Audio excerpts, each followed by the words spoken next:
آپ یقین جانے ہمارے تصورات بھی بدل گئے. ہم سمجھتے ہیں کہ صرف گھر کا کام کرنے کے لیے ایک نوکرانی لے آئیں گے.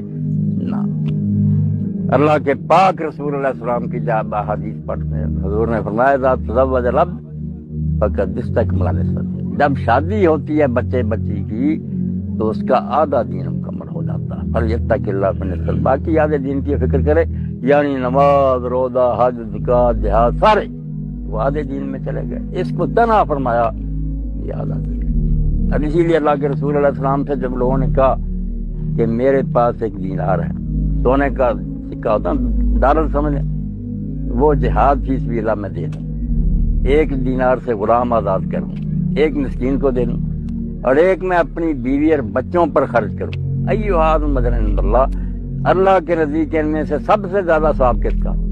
اللہ کے رسول نے فرمایا اعظم اجرا الذی انفقت علی اہلک.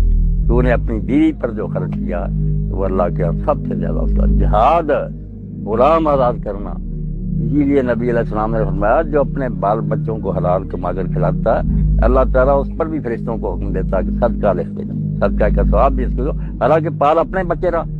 تو اسلام میں یہ عین عبادت ہے، اسی طرح جس طرح ہم مسجد میں جا کر نماز ادا کریں اس سے بھی اعلیٰ عبادت ہے، بشرطے کہ ہم نہ جو کچھ نبی علیہ السلام نے اس خطبے میں آیتیں پڑھی میں نے آپ کے سامنے تلاوت کی ان کا